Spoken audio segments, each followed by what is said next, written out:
Iran Daily Briefing. Sunday, April 26, 2026. The Islamabad talks are off, at least for now. President Trump cancelled the planned trip to Pakistan by envoys Steve Witkoff and Jared Kushner, and Iran's foreign minister has departed Islamabad. The ceasefire that paused the US-Iran conflict remains in place, but the diplomatic process meant to build on it has hit a wall. We'll walk through exactly what happened, what Iran is demanding, and what to watch in the next 48 hours. The past 48 hours were supposed to mark the beginning of substantive peace negotiations between the United States and Iran. Indirect talks, brokered through Pakistan, aimed at converting a fragile ceasefire into something more durable. That did not happen. Instead, a cancelled US delegation, a departing Iranian foreign minister, and a hardening of conditions on both sides. The Strait of Hormuz remains closed as of today's sourcing, disrupting global energy shipments, according to France 24. Though the relationship between that closure and any ceasefire terms remains publicly unclarified. Today we'll cover the collapse of the Islamabad round, Iran's stated conditions for returning to the table, a military warning from Tehran's Armed Forces Command, new developments surrounding Iran's succession of leadership, and protests in Tel Aviv. We'll also flag what previous stories we're still tracking, and where today's sourcing came up short. The Islamabad talks fall apart. As of Saturday, the expectation was clear. The White House had confirmed that envoys Steve Witkoff and Jared Kushner were set to depart for Pakistan on Saturday, according to Haaretz, before the cancellation was announced. Iran's foreign minister Abbas Araghchi had already arrived in Islamabad and, according to Al-Monitor, met with Pakistani Prime Minister Shehbaz Sharif and other senior officials on Saturday, April 25th. He also met with Pakistan Army Chief Field Marshal Asim Munir, according to Middle East Monitor and Business Line. Then the picture shifted quickly. President Trump cancelled the envoy's trip entirely, according to Al-Monitor and Middle East Monitor, citing Fox News as the source of the original cancellation report. Araghchi departed Pakistan, according to Al Jazeera, and the BBC reports that Iran said there were no plans for a direct meeting with a US delegation led by Witkoff and Kushner. Iran's position on direct talks has been consistent throughout this process, and it hardened further this weekend. France 24's Reza Sayah, reporting from Tehran, says Iran ruled out direct talks with the United States unless the blockade of Iranian ports is lifted first. Iranian President Masoud Pezeshkian stated publicly that Iran will not negotiate under pressure, threats, or blockade, according to Mehr News Agency and IRNA. That is a concrete precondition, not a vague objection. Iran is saying the sequence matters: end the blockade, then talk. Washington's position on lifting the blockade has not been publicly stated in today's sourcing, so we cannot tell you whether that gap is bridgeable. What we can tell you is this: despite the cancellation, Iran's state media reported, according to France 24, that Araghchi was expected to return to Pakistan on Sunday for further negotiations. France 24 also notes he had left Islamabad the day prior. Whether that return materialized and under what terms is not confirmed in today's sourcing. Commercial flights resumed at Imam Khomeini International Airport in Tehran on April the 25th, according to Business Line, amid the ceasefire, a sign that the ceasefire itself remains technically intact even as the diplomatic process around it stalls. What to watch? Whether Araghchi does return to Islamabad on Sunday and whether any Pakistani readout follows. Pakistan is playing a mediating role here, and any signal from Islamabad about the status of talks would be significant. Also watch for whether the White House offers any public explanation for the cancellation. Story 1. Iran's military issues a warning.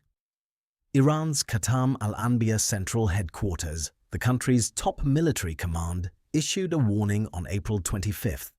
According to Mehr News Agency and IRNA, the command warned that continued acts of blockade and maritime piracy by the United States will trigger a strong response from the Iranian armed forces. The statement was issued on April 25th. It is an editorial observation, not a sourced claim, to note its proximity to the diplomatic activity in Islamabad on the same day, so we will simply present it as it was reported. The warning stands on its own. What to watch? Whether this statement prompts any US military response or public acknowledgement from the Pentagon or White House. Story 2. The Shadow Fleet. New sanctions, new interception. The US Treasury Department sanctioned 19 vessels, including one named the MV-7, for transporting Iranian energy products, including oil, gas, propane and butane, to foreign markets. That's according to Middle East Eye. Separately, US Central Command intercepted the commercial vessel 7 in the Arabian Sea for allegedly breaching an embargo related to Iran. A US Navy helicopter from the guided missile destroyer USS Pinckney carried out the interception, according to Middle East Eye. CENTCOM described the 7 as part of a network transporting Iranian oil and gas products.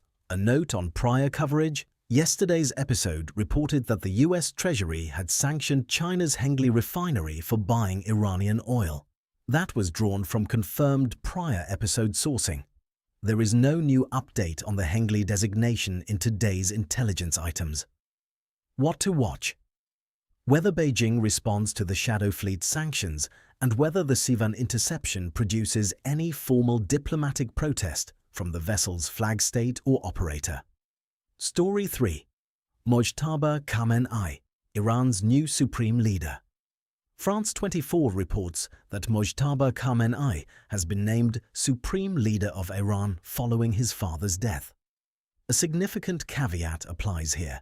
Intel number 7 provides no date for when the formal appointment occurred, and today's sourcing does not independently confirm the timing of that appointment. The timing of his formal appointment has not been independently confirmed in today's sourcing. As we covered in prior episodes, the elder Khamenei died approximately 2 months ago, according to France 24. What is new in today's sourcing is the picture of how Mojtaba is reportedly operating. According to a New York Times report cited by France 24, Mojtaba Khamenei lives in hiding, fears for his life, and participates in decision-making through handwritten notes. France 24 further reports that he has remained out of the public spotlight since being named Supreme Leader, fueling speculation that he was seriously injured in the strike that killed his father. This is single-source reporting, filtered through France 24's account of the New York Times piece. Treat it accordingly. It is not confirmed by independent sources in today's intel. What to watch? Any public appearance by Mojtaba Khamenei or any official Iranian government communication that confirms his role and status. Story 4. Tel Aviv protests. Al Jazeera reports that hundreds of protesters rallied in Tel Aviv on Sunday amid fears, in Al Jazeera's phrasing, that the US-Israeli war on Iran will resume. The protests reflect public concern inside Israel about the trajectory of the conflict, though the specific demands of the protesters and the organizers behind the rallies are not detailed further in today's sourcing. What to watch? Whether the protests grow in scale and whether Israeli government officials respond publicly. A note on 2 previous stories. 2 threads from yesterday's episode have no update in today's sourcing, and listeners tracking them deserve to know that. On captured crews, no update on the status of captured crews was available in today's sourcing. On Iran's parliament speaker, there is no new information on this story in today's sourcing. We will continue to flag both if developments emerge. In the cold open, we noted the talks fell apart. Here is the fuller picture now that you have the context. Iran's foreign minister met Pakistani officials on Saturday, including the Prime Minister and the army chief. But at the same time, Tehran was publicly ruling out direct talks and stating conditions, lifting the blockade, that have not been met. The US cancelled its delegation's trip without a public explanation. Araghchi left Islamabad. And then there is one additional piece of context not covered in the main body. Before any of the Saturday activity, Araghchi had also met with the Sultan of Oman, Haytham bin Tariq Al Said, in Muscat, according to Middle East Eye. Oman has historically served as a back channel between Tehran and Washington. The Muscat meeting's timing relative to the Islamabad round is noted here as additional sourced context. What was discussed is not reported in today's intel. The full picture is a diplomatic process that is simultaneously active and stalled. Meetings happening, travel continuing, statements hardening, and the core gap, the blockade, unresolved. Several concrete things to watch in the next 24 to 48 hours. Araghchi's return to Islamabad. Iran's state media said he would return Sunday. As of today's sourcing, that has not been confirmed. If he returns and any joint statement emerges, that changes the story. If there is silence, that is also meaningful. The blockade precondition. Iran has stated its condition plainly. No direct talks while the blockade stands. Watch for any US response to that condition. Either a public rejection, a counteroffer, or continued silence. The Khatam al-Anbiya warning. Iran's military command issued a direct warning Saturday about the blockade. Watch for any escalation in the Strait of Hormuz or Arabian Sea following that statement. Today's briefing covered the collapse of the Islamabad negotiating round, Iran's stated precondition of lifting the blockade before any direct talks, a military warning from Tehran's Armed Forces Command, new Shadow Fleet sanctions, and a vessel interception in the Arabian Sea. New reporting on Iran's new supreme leader, Mojtaba Khamenei, and protests in Tel Aviv. We'll be back tomorrow with whatever develops overnight. If you found today's briefing valuable, subscribe wherever you listen to podcasts. New episodes every morning.